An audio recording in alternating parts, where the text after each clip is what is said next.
It's Rocky Mountain Sasquatch, bringing you reports of Bigfoot from an area with a large concentration of sighting reports near Bailey, Colorado.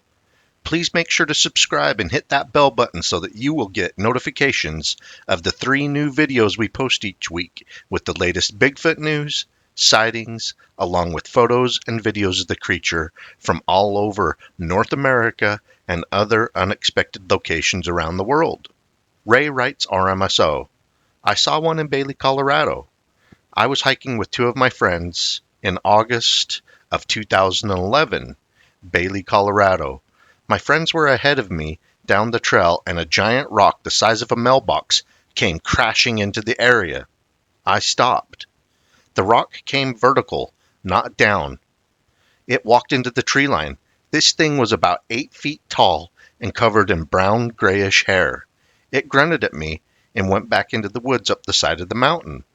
I took my friends to where I saw it, and nothing was there except a bunch of broken tree branches.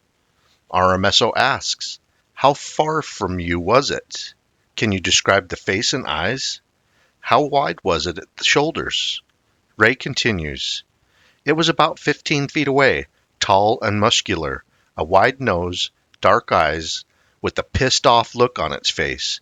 After I got my friends to go look at this thing, all we could see was a trail of broken limbs, green limbs, harder to break. The limbs were the size of my arms to the size of my calves. And it stunk, like a long-haired, wet and muddy dog. It scared the crap out of me. I served in the military. I would get worried sometimes, but never scared. The arms were huge and muscular, about 4 feet long. RMSO responds, 15 feet away from a massive Bigfoot, it would have scared the crap out of me too. Being that close in the daytime, I doubt it was a bear that picked up that mailbox-sized rock and tossed it at you, then gave you that glaring warning look before it walked off. Up close, Class A Bigfoot sighting. We really appreciate hearing from you. We've hiked around the area near Bailey, Colorado because of the plethora of Bigfoot sighting reports in the area. Just an amazing place, Colorado. These Bigfoot are known as ridge walkers by a lot of native tribes, and that's because they like to stick to the tops of the mountains, high elevations. Colorado has some of the highest elevation mountains in the Rocky Mountains in the lower 48, so maybe that's the attraction of Bigfoot into the area. I hope you guys enjoyed a look at a Bigfoot sighting area. Keep on watching. We're going to keep on squatching. A trucker documents several Bigfoot tracks in San Luis Valley of Colorado. It's RMSO Bigfoot, bringing you Sasquatch evidence from the wonderful, colorful state of Colorado, boasting some of the most Bigfoot sightings reported in the Rocky Mountains of North America. The stride was at least double of a man, and the size was about 1.5 times the size of a 12 work boot. Jeff KM writes RMSO. My uncle sent me these photos taken in San Luis Valley area of Colorado. Okay, so I'm not sure which road it was, but heading out of Antonio. His driver pulled over to check a strap, and as you can see, it had rained the night before. He said the stride was at least double of a man, and the size was about 1.5 times the size of a 12 work boot. Also, the tracks you see of the boots coming back, he weighed about 250 pounds and barely sunk in at all. Also, this was about 2 years ago, I believe. They told me about my uncle, and he's not good at texting, so I saw him last week and got them. That's the deal, all I know about it, but whatever it is, these are no fakes. They went for a good ways, then trailed off into the grass. RMSO responds, a size 12 work boot puts it close to 14 inches in length. That means those Bigfoot tracks are around 20 inches in length. Here's an example of a large bear track for comparison. Your uncle definitely found and photographed Bigfoot tracks.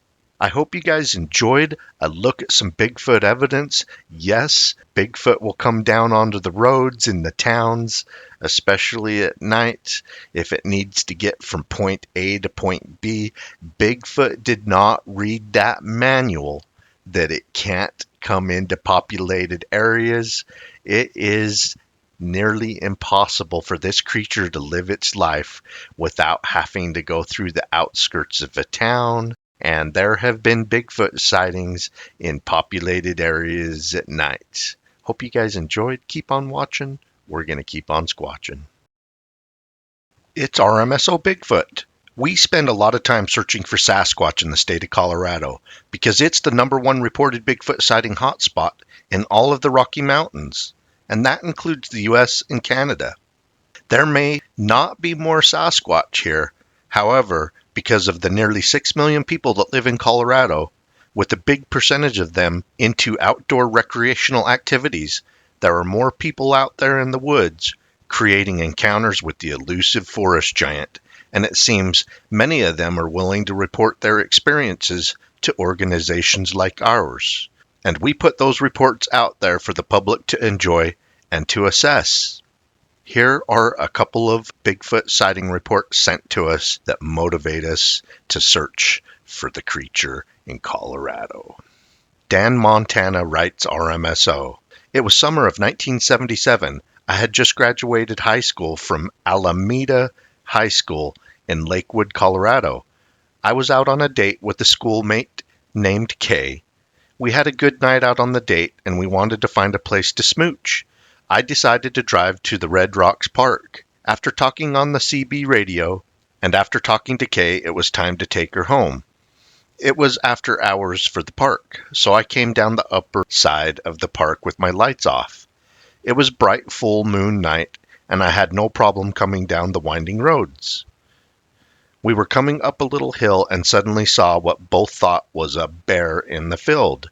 We were about 20 yards away, so I stopped and turned on my car lights. It stood up and turned around and looked at us, eyes shining. At this point, I still believed it was a bear. It turned and stayed upright and started running up a steep hill at an unbelievable fast pace. Both of us just stayed there stunned. I was a world-class runner in high school. There was no way a person could run up that hill that fast on uneven sagebrush terrain in a monkey suit. I remember saying to Kay, "Did you see that?" Her response was, "I don't believe it." I drove her home in silence. We talked about it the next day, and I never seen her again. The experience was so surreal for the both of us. Moving forward to 2020, with the event of social media, I was able to become friends with Kay on Facebook. We exchanged numbers and we spoke. After getting caught up on our lives, the subject turned to what we had saw.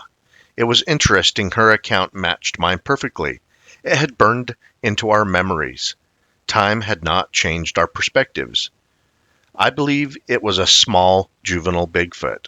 According to Bigfoot Trading Post in Bailey, Colorado, there had been other Bigfoot sightings at Red Rock Park years later.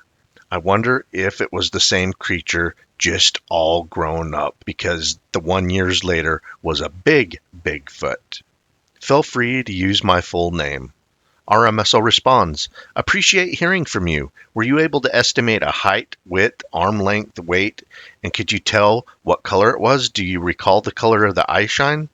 Dan responds, I suspect it was a juvenile, around 5'9" or so, maybe 200 pounds, bulky, wide shoulders, dark brown coat of thick hair, short legs, but they pumped unbelievably fast. Eyes shined large yellow.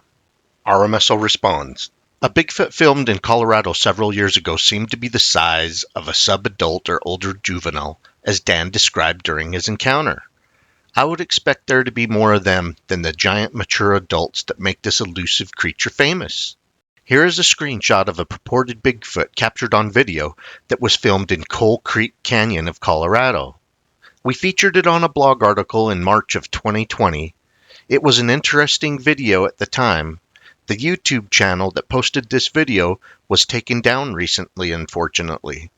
Hopefully the owner of the video will pass it on to someone like us that can keep it circulating in the public, or post it again on a different YouTube channel if they happen to start another one.